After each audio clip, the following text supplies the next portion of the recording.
from 10:30 to 12:30 is based on the college's final exam schedule assigned for this class. So you should mark your calendar clearly and make sure you arrive no later than 10:30 a.m. Wednesday next week. And you should also note that we use a different Zoom link, and which is for the final exam, and it's included in this review sheet. So make sure you use the correct Zoom link and arrive at the Zoom meeting room no later than 10:30 a.m. Wednesday next week for the final exam. And the format is exactly the same as the previous midterm exam. We will use Connect and we will use Zoom meeting for communication, but it's a one-sided communication for exam security. So if I need to make an announcement, I will use Zoom to make an announcement to everybody. But if you have a quick question for me, I will disable chat and mute everybody. You will need to send me an email during the exam if you have any question for me.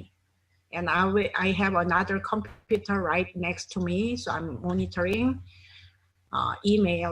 I will monitor email during the exam. So if I need to communicate by email, I will use email. So, so the final exam, the main focus of the final exam questions will be the new chapters as explained in the review sheet. So chapter 8, stock valuation, and chapter 9, the 5 investment criteria, and chapter 10 and 11 for capital budgeting details, and chapter 12, the capital market history, and chapter 13, asset pricing models like CAPM, and chapter 14, how to find the right discount rate using all the information you learned during this semester. So those are the main focus. But as I explained in this review sheet, these new chapters frequently utilize the topics you learned before the midterm exam, like time value of money and cash flow calculation. So those questions related to the new chapter questions will be asked during the final exam. But I understand that you only have 2 hours for the final exam. So I designed my exam accordingly to make sure that those who study enough and practice enough and have a good understanding of those topics will have enough time to complete the final exam during the 120 minutes. So the exam has 33 questions. So these 120 minutes should be enough for those 33 questions for those who have a good understanding and practiced numerical questions well, so that the time will not be an issue for those who understand well and practiced enough. However, if you have those who did not practice enough or have some understanding is shaky, in that case, those students might run out of time. So to prevent that kind of situation, be careful about time management. So what I mean is, among those 33 questions, some questions are easy. It will take less than 30 seconds to choose the answer. But for some of the 33 questions, it may take longer than other questions and more advanced. So my recommendation is when you work on those 33 questions during those 2-hour period, don't spend too much time on one question. So if you see a specific question is more complicated than others, move on to the next one. So make sure you finish everything easy, relatively less complicated, straightforward questions first, and come back to more advanced questions to make sure that you have enough time to complete all the questions you know. And for exam security and fair grading, you get the exam, randomized exams. So the orders, everybody has different orders of the questions and different numbers for quantitative questions to make sure that the exam will be based on academic integrity. So don't expect chapter 8 questions to come before chapter 9 questions, something like that, because it's not, all the orders are randomized, so everybody will have different orders of the exam. But the contents are the same except for randomized numbers to make sure that the procedures are the same, but specific numbers each student provide for each question is different. All right, yeah, I see a movement in the chat box. Yeah, how long do we have for the exam? That's Aisha's question. Yeah, Aisha, it's written on the review sheet I'm showing you. You have 120 minutes, 2 hours from 10:30 a.m. to 12:30 p.m. on the final exam day. Yeah, you're welcome, Aisha. So everybody should read this review sheet carefully, and I will give you 3 minutes to quickly review this sheet. And if you have any questions, I will give you a chance to ask the question. Okay, say yes, you can speak with me after class. It's fine. So after today's after class, I can wait for a few minutes to take questions from students, and if students need to talk to me privately, they can come back to my Wednesday office hours. So today we have office, I have office hours from 1 p.m. to 3 p.m. and our class will end at 12:15. But in between, I need to attend the Bloomberg's webinar for PMCUs for the next, the following semester. So Said, can you come to my 1 p.m. office hour? If you need to talk to me privately, and I recommend you come to my office hour if it needs longer than a few minutes, because right after this class, I need to attend Bloomberg meeting. Professor, are you going to be teaching next semester? Teaching, I will teach, I don't teach this class next semester. So I teach Finance 3330 investments, 2 sections of investments next semester, but I don't teach Finance 3310, this principles of finance class next semester. Okay, thank you, because I recommended you to somebody, that's why. Okay, thanks a lot. All right. So any other questions?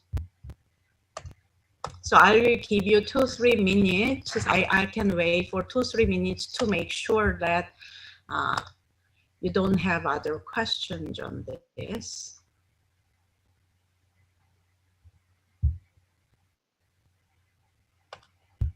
And again, I have an office hour today from 1 p.m. to 3 p.m. is my office hour today. So what I will do is after this class is over, I will quickly attend the Bloomberg meeting with Bloomberg education team about the PMC use.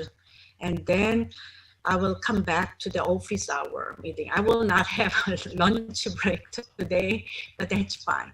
So, Professor. so if you need so if anyone needs a private help or additional help, come to my 1 to 3 p.m. office hours. Professor, I have a question regarding Okay. Bloomberg. Okay. Are we supposed to complete all of the requirements for Bloomberg, or because I watched all the videos? The videos for the two modules, equity modules and the economic indicators modules. So you have to complete them. Yeah, you have to complete those, and then tonight. So you must submit. Everyone should submit the project. Yeah, project. So tonight the project is due, and chapter 14 connect homework is due tonight. So make sure. I see many students already completed and submitted the project and connect homework. So if you are one of them, thank you. So keep up your good work. But if you are not one of them, make sure you complete those connect problems and the project and submit. So the project must be submitted to Blackboard, uploaded to Blackboard, and Connect homework should be completed using Connect as usual. But the project, don't email me your project. So Blackboard Dropbox is the right place for submission. So make sure you upload the correct file to Blackboard, because these days I teach 80 students this semester, and I attend many committee. I have many service requirements in committees and from outside vendors. So my inbox, I usually receive hundreds of emails per day. So I read all of them. But if you submit important documents like your homework projects by email, it may get easily lost. So to make sure there is no grading error, you need to make sure that your important documents are submitted to Blackboard. So yeah, I will try to take notes, but just in case, when you receive and process hundreds of emails, then it's the grading error. So we need to have measures to prevent grading error. So your cooperation and submission to Blackboard, that's important. So any other questions? Okay, if you don't have other questions, let me emphasize once more.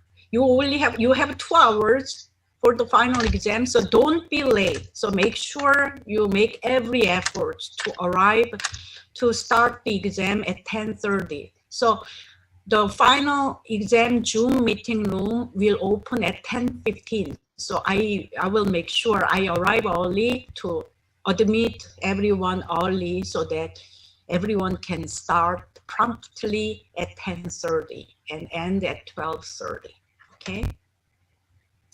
So if you don't have any other questions, let's take a quick look at the topics.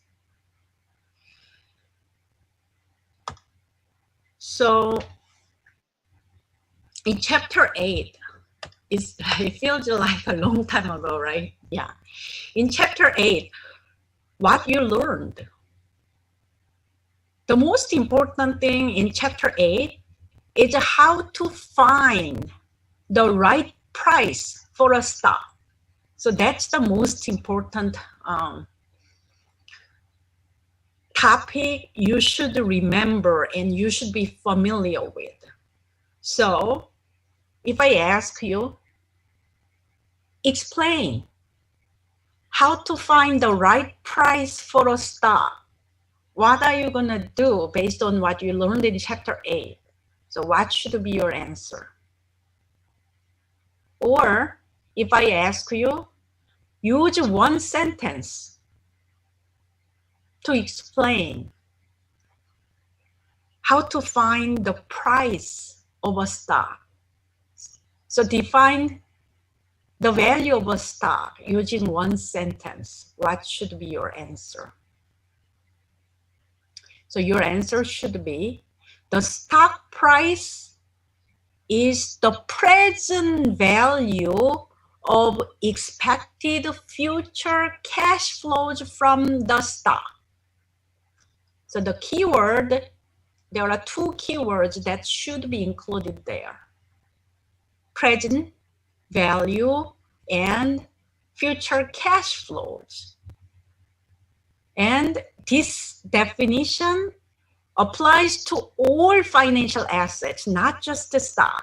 The present value of expected future cash flows from the financial security, that's the fair value. But if we apply this concept to stock, what kind of cash flows do you get from a stock? Dividends and sale proceeds. If you sell your stock, plan to sell your stock in the future. But stocks don't expire, right? Because corporations do not die. Corporations are a separate legal entity, as you learned in chapter 1. So when we do stock valuation, what kind of approach chapter 8 used? Do you remember? The dividend discount model was used, modeling all the dividends, assuming that the company survives forever because it's a separate legal entity. So corporations exist forever if they don't go bankrupt. So chapter 8 used the dividend discount model. So D1, D2, D3, D4, those are the old dividends continuing forever. And to find the present value, you needed the discount rate. So in chapter 8, you didn't learn how to find the right discount rate for a stock. But ultimately later on, you learned how to find the right discount rate for a stock, right? So where did you learn it? You learned it in chapter 13 and 14. So if I ask you in the final exam, explain the two methods you can use to find the right discount rate for a stock, what should be your answers? So two methods, explain the two methods you can use to find the right discount rate for a stock. So can anyone, if anyone knows, can anyone write the answer? Both methods or at least one method on the chat box. So let me repeat. How to find the right discount rate for a stock. You learned two methods. Yeah, I'm repeating. What are the two methods for finding the right discount rate for stock valuation?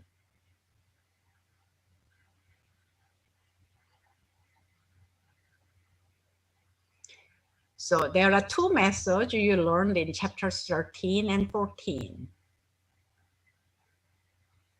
And one method starts with C, and the other method starts with D.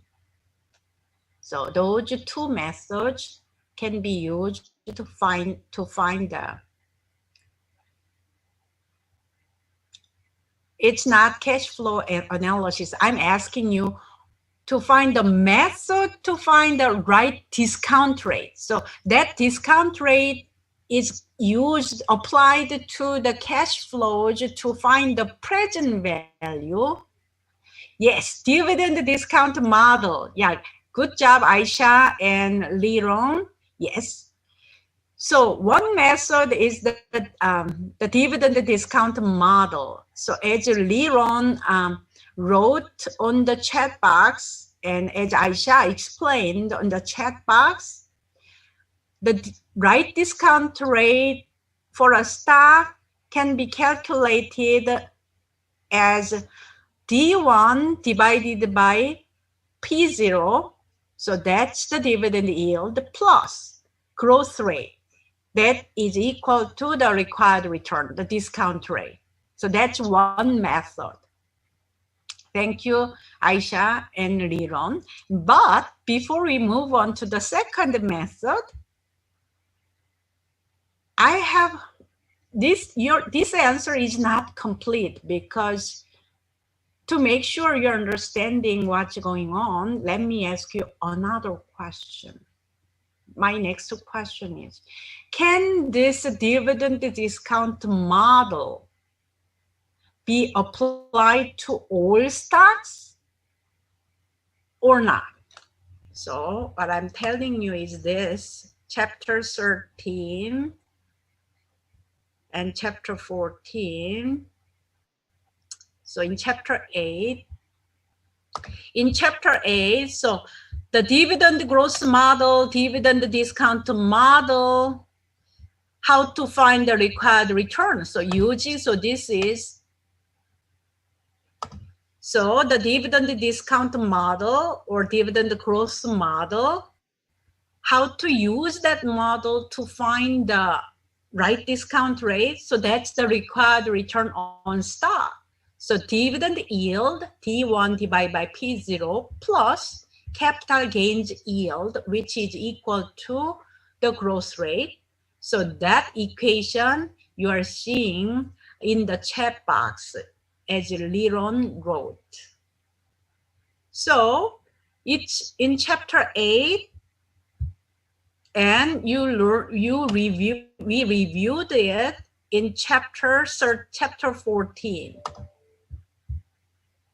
So how to find the right discount rate for a stock. So which is the right discount rate for a stock or not is it has another name. That's the company's cost of equity.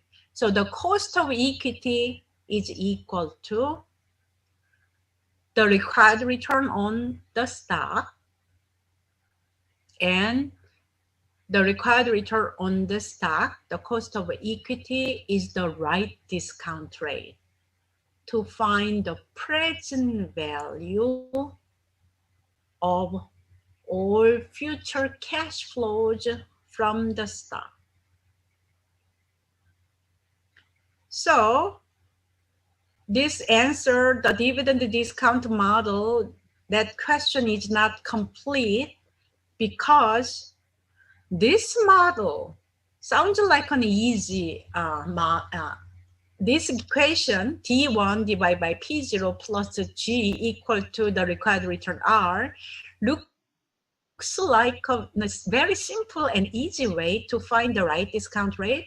But my question here is, can we apply this dividend discount model to all stocks?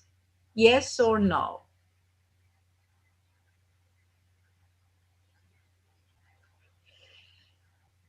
Okay, Jackie. Yeah, thank you for your answer. So dividend discount model only can be applied only to common stocks, but not preferred stocks. Thank you for the answer, but that's not the accurate answer I was looking for. But thanks for your response, because your answer shows me that what kind of it made a good point. So you at least gave me a good starting point to explain. So Yeah, regarding Jackie's response. So I can ask you another question to help you understand what's going on. How do you find the right discount rate for a preferred stock? So my point is, yeah, so let me stop sharing this and open a whiteboard.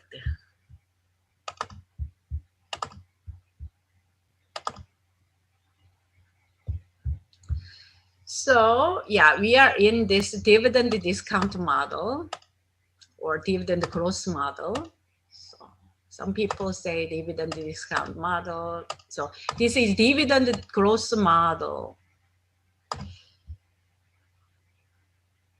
So based on this dividend growth model,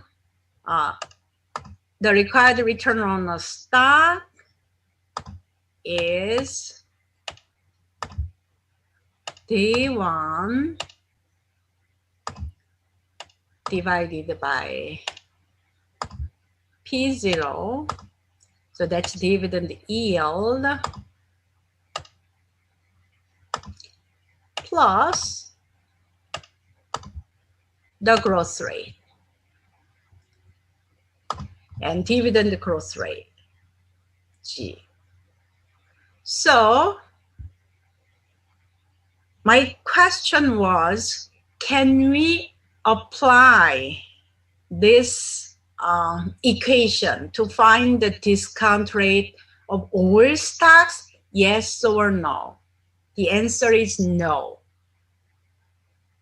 We can apply this equation to only a subset of stocks, not all the stocks. Why not? And Jackie's response was, we can apply this equation to common stocks, but not to preferred stocks, was Jackie's answer. But the answer is not correct. Why not? Yeah, let me explain. So common stock versus, so it's in short, this equation cannot be applied to all common stocks. Some common stocks, actually only a subset of common stocks.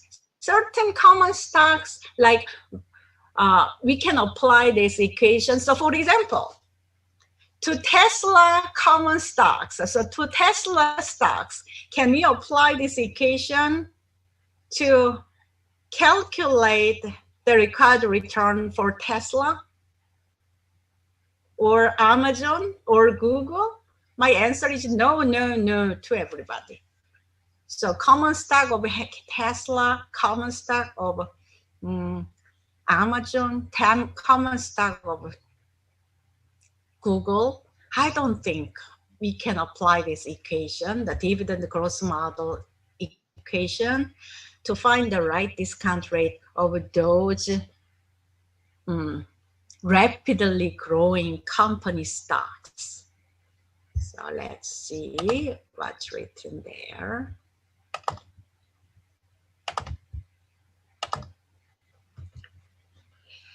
Good job, Yulia, you're right. So that was the answer I was looking for. So this dividend growth model can be applied to only to the stocks that have the constant dividend growth rate. So where does this equation come from? So this equation came from P0. Yeah, good job, Yulia. P0 is D1 divided by R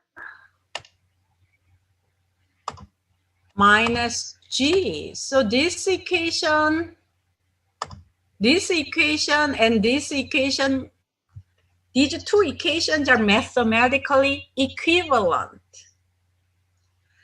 But this equation, dividend growth model, so that's the case 2. you learned from chapter 8. So this equation, dividend growth model, the constant dividend growth rate model, can be used if two assumptions are satisfied. If the first assumption is if the dividend growth rate G is constant, so that's what Yulia said, so Yulia is correct. If G is constant,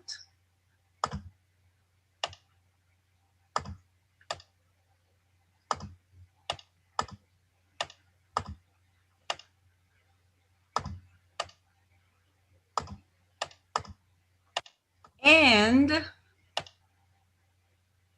another condition, if another condition is satisfied. Only if these two conditions are satisfied, the required return is T1 divided by P0 plus G.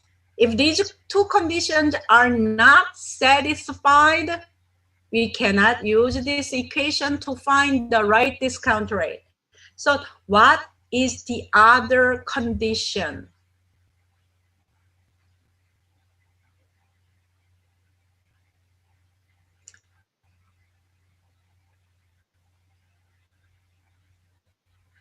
Definite no, earlier dividend constant dividend, no, dividend should be growing at a constant rate G, so that's one condition, and there is another condition that should be satisfied.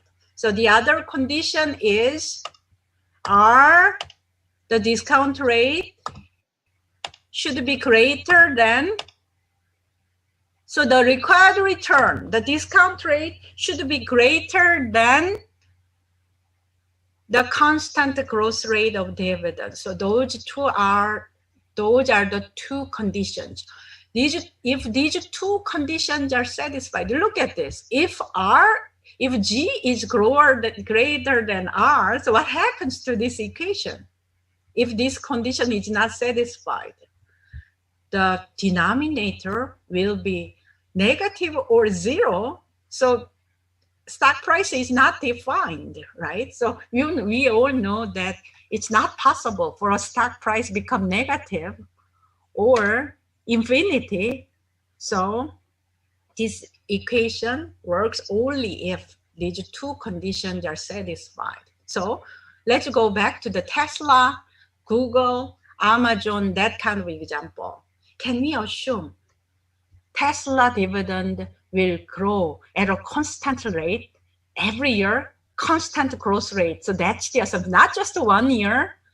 This dividend growth rate G, constant growth rate assumption is forever, every year, just a constant growth rate. But we know Tesla is growing fast, Amazon is growing fast, Google is growing fast. So definitely these companies don't have a constant dividend growth rate. So we cannot apply this model to those companies. So my point here is this dividend discount model. So that's the one method to find the right discount rate. So let me write down the original question. So what are the two methods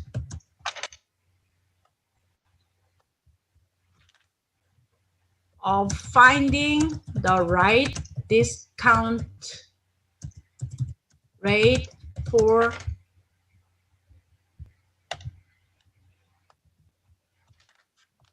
stock valuation?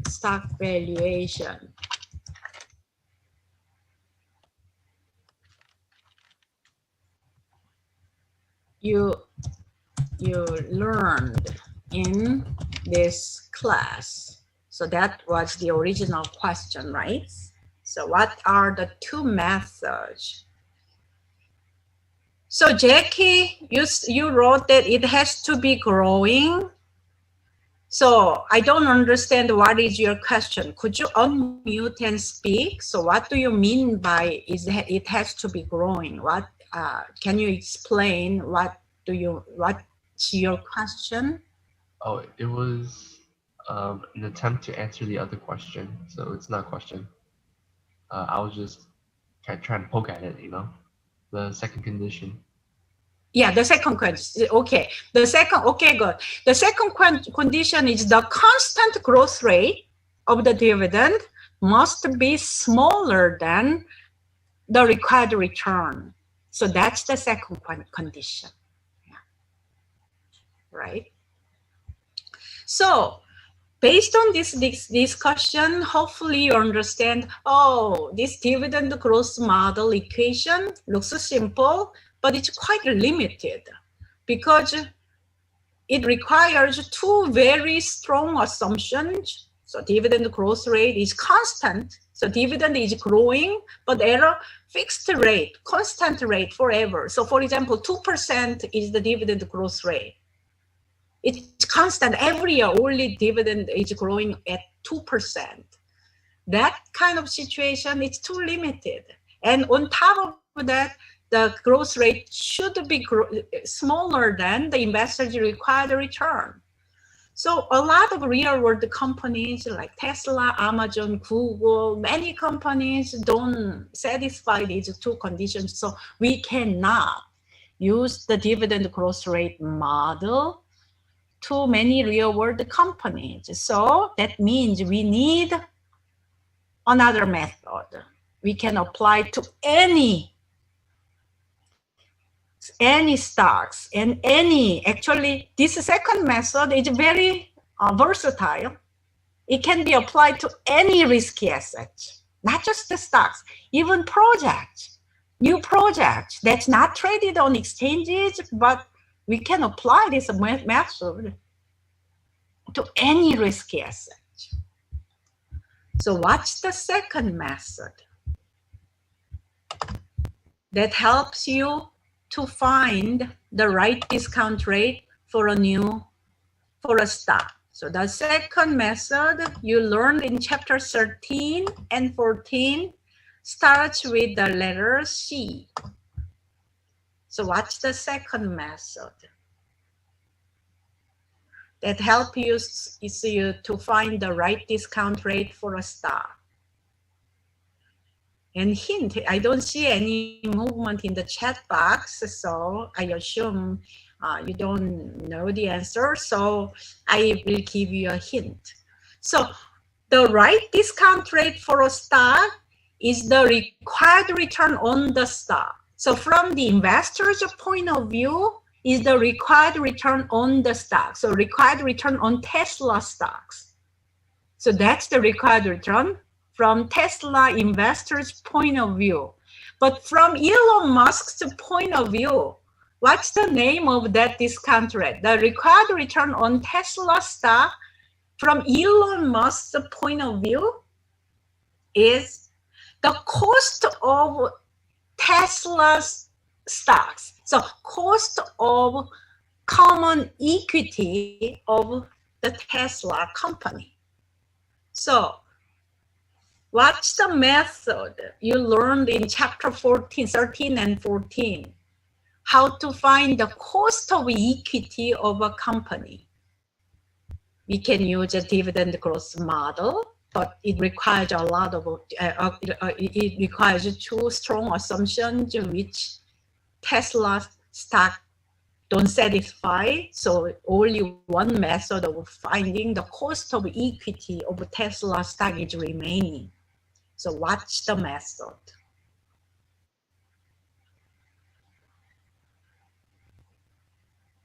So the answer is the CAPM model, the capital asset pricing model you learned in chapter 13. So what's the equation? So the required return on the stock. So what's the CAPM equation? So to find the required return, and the CAPM is an equilibrium model. So that meaning that in the CAPM equilibrium, the required return on a risky asset is equal to the investor's expected return on that asset. So that's why in the CAPM equilibrium, expected return and required return should be the same according to this capital asset pricing model. So expected return is equal to the required return. And we have three things to calculate the expected return on a risky asset according to the CAPM model. So according to the CAPM model, what should I write here? Something plus something for the stock multiplied by this thing. We get the, yes, good job, Jackie. We need to use the risk-free rate. So the required return or an expected return on a risky asset should be equal to the risk-free rate plus something should be multiplied by this. So the risk-free rate, the proxy is the T-bill rate, is same for everybody. So whether you calculate the expected return on Tesla, whether you calculate expected return on Amazon, you use the same risk-free rate. And there is another thing that's the same for everybody, whether to calculate expected return for Google, Amazon, Tesla, Walmart, Target, 3M, doesn't matter. So yes, the common element is the market risk premium. So the market risk premium, which is the expected return on the market portfolio minus the risk-free rate. So that's the market risk premium. So that's the same for everybody. So in the real world, what do we use as the proxy for the market portfolio in the real world? Yes, Aisha. So expected return on the market is this, and you need to subtract risk-free rate from the expected return on the market to calculate the market risk premium. And so this should be multiplied by the beta. As Jackie said, so to make these things clear, so let's use subscript to make it clear. So if we want to find, so if we are looking for a stock like Tesla, so let's say we are looking at stock T, Tesla.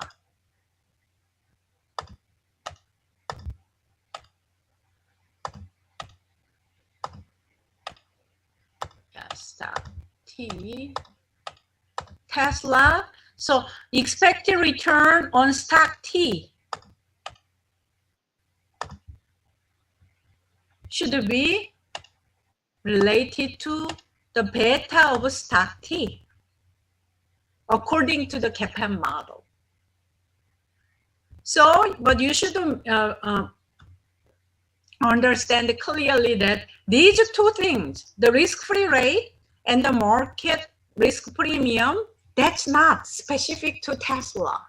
So risk-free rate and the market risk premium, those are the same for everybody. Tesla, Google, Walmart, Target, GE, whatever stock expected return you calculate using the CAPM model, everything else stays the same. The only difference is in the beta of the stock.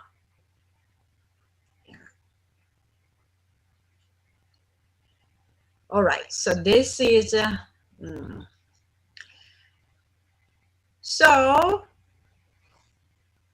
but this is not the end of the story, actually. So in the real world, definitely we have more than the CAPM model to be applied to finding the right discount rate for stock valuation. So those additional topics will be taught in the next level, Finance 3330 investment class, that requires this class as a prerequisite. But I know in this Finance 3310 class, there are accounting students and finance students who will take that next level course, but there are also management, marketing, and other major students who will graduate soon, so will not take other finance courses. That's fine. So if you want to learn more, that's one of the reasons I gave you the Bloomberg Market Concept website. So to complement that kind of learning. And these days we have a lot of good websites that teaches you more. So those who will not take any more finance courses, my recommendation is you can utilize what you learned in Finance 3310 and use many good websites to build on, to learn about stock market and other investment knowledge, so outside or after your graduation. Because these days, a lot of companies provide retirement accounts, and in your parents' generation, the companies provided defined benefit pension plans, so you didn't have to worry about. Your parents, many of them had a defined benefit pensions, meaning that companies were in charge of managing the retirement portfolio. But these days, in your generation, most companies don't provide that kind of option, meaning that most companies provide defined contribution plans, meaning that a lot of employees are now on their own to manage their retirement portfolio. So having some investment knowledge will be useful. So in addition to earning a passing grade in this class, if you want to use the knowledge and build on what you learned from here to utilize that knowledge in your finance decisions in finance, this knowledge will be helpful. But my point is, what you learned in this intro class will not be enough. But at least you have a good starting point compared to others who have never taken any finance courses in college. All right, so let me stop share. Oh, before we move on, regarding this common stock versus preferred stock response in the chat box. So before we go back, so if I ask you to find the right discount rate for a preferred stock, what are you going to do?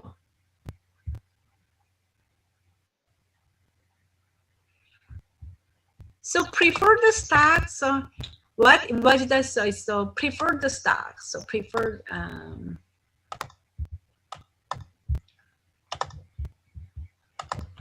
so if I ask you to find the right discount rate for a preferred stock,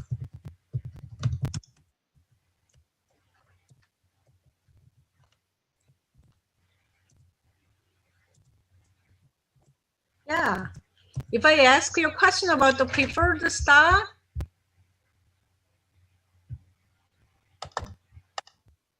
the right answer is the required return on a preferred stock, that's cost of preferred equity, is D divided by preferred stock price. So that's the equation for the cost of equity, cost of preferred stock. That's from, excuse me,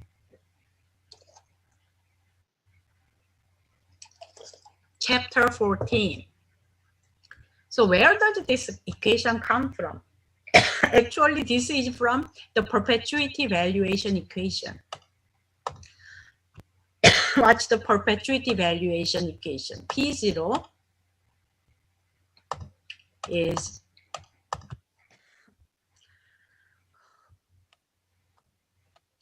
D divided by R.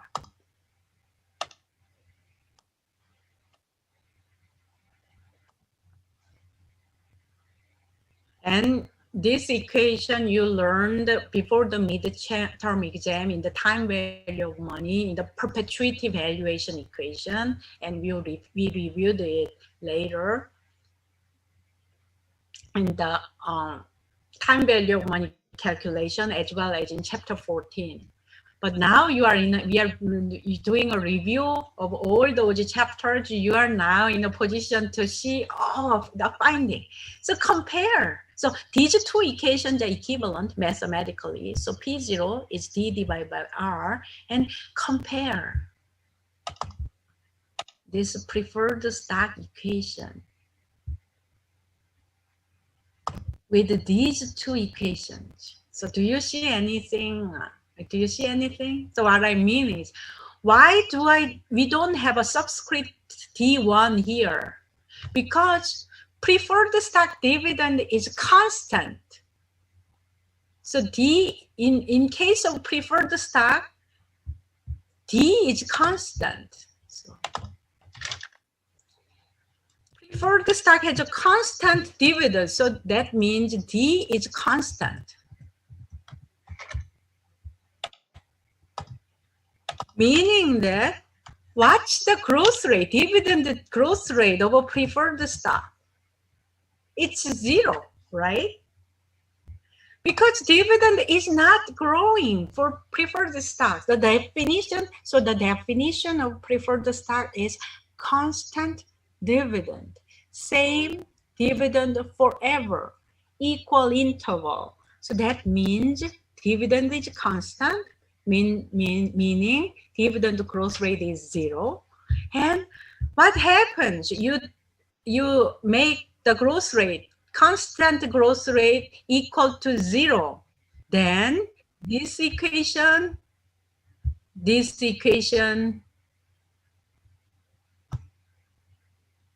they become the same. So in other words, this dividend growth model, when you compare this dividend growth model equations with the preferred stock valuation equations, you can tell that, oh, the preferred stock valuation equations are just a special case of this dividend growth model with G equals 0.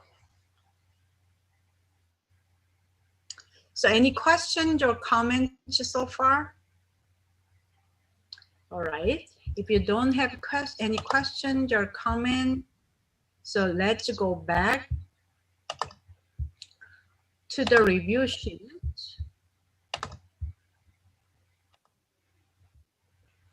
So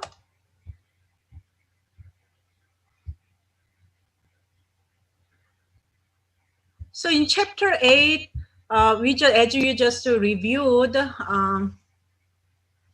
you should remember how to use the dividend growth rate model to calculate the stock price, and how to use the model to find the required return. And there is another very important model you should be familiar with in chapter 8, the supernormal growth model. That's the third case presented in chapter 8. So what if you are looking at a company that's rapidly growing? So that means no, dividend growth rate is not constant. For example, Google, they're most of it, like over 85% of their profits are from advertising in case of Google. And how fast their advertising business has been growing. Google's growth rate 15 20% growth rate is Google's advert, but recently because of Facebook and their growth rate is slowing down to like 15% to 12%, something like that. But still, that's too high. So over 10% growth rate cannot continue forever. So definitely dividend growth rate model cannot be applied to companies like Google. But what does chapter 8 tell you about, if that's the case, how can we value rapidly growing companies like Google to find the price? So to find the right discount rate, we can use the CAPM model as we just reviewed, but to find the discounting, and once we have the right discount rate using CAPM, we can apply the right discount rate to expected future cash flows from Google and calculate the intrinsic value of Google. But what kind of model, stock valuation model, we need to use to do the calculation? Did you learn something in chapter 8? Yes, that's the third case, the supernormal growth model. So what you learned in chapter 8 is using the rapidly growing period, you do the calculation separately and make an assumption that in the future, after 10 years or 5 years, depending on the company's, your analysis, but in the long run, any company's growth rate should be stabilizing because of competition and other issues. So no company can have a over 10% growth rate forever.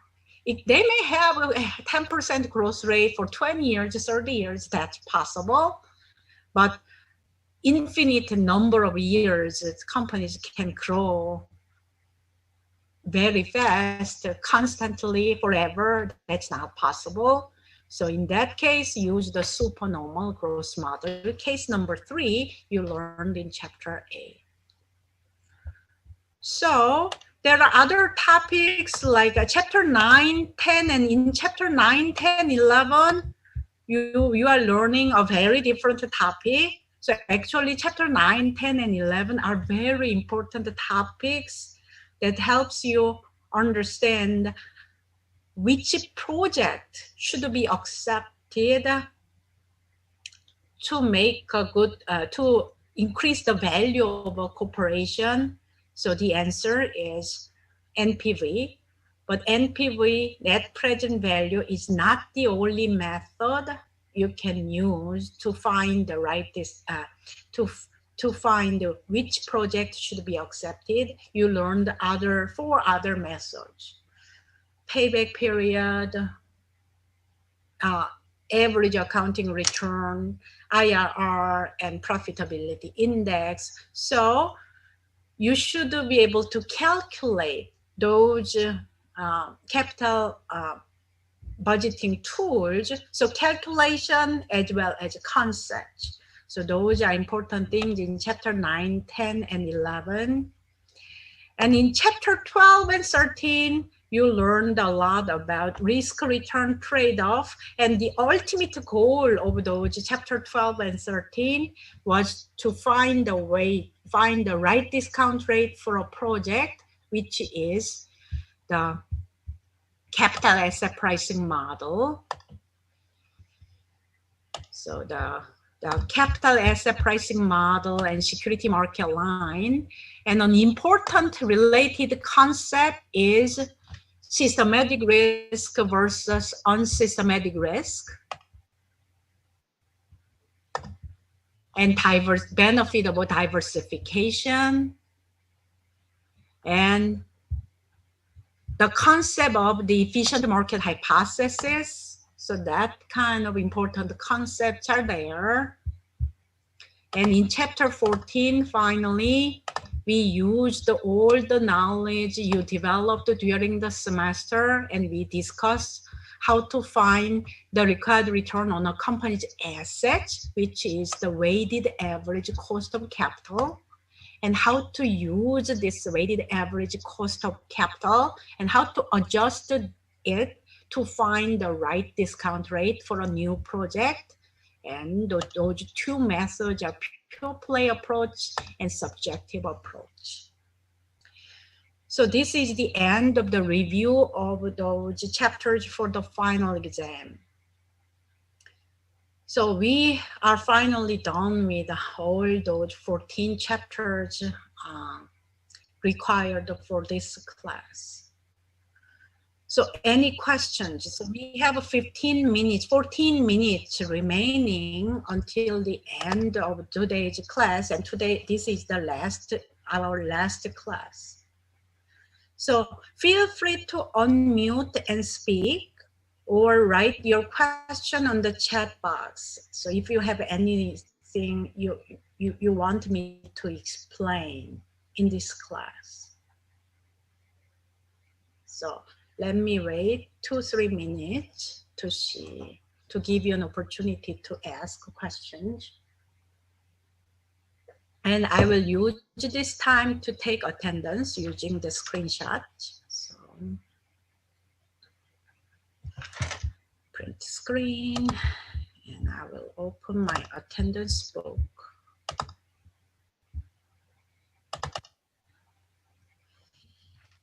And paste it the first page. And I move on to the second page.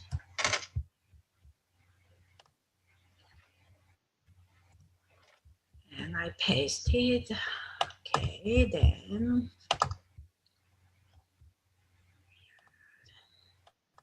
there are 26 students here.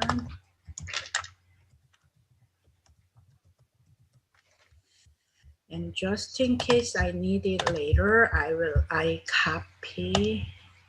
Yeah, thank you everyone. Yeah, for yeah, it was I feel good overall. So thanks a lot for your good work.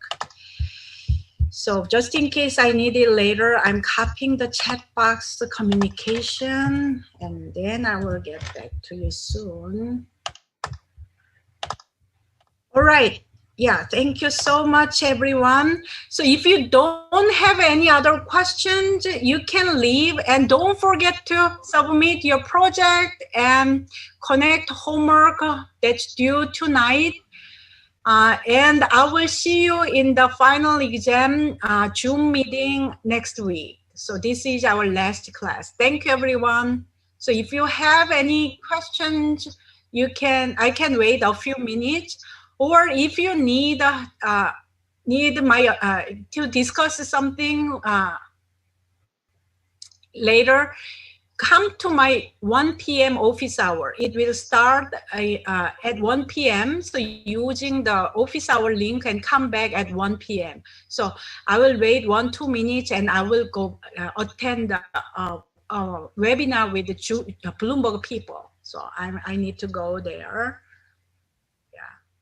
Professor, I emailed you regarding I emailed you regarding the terminal. Just want to make sure you receive it. Oh,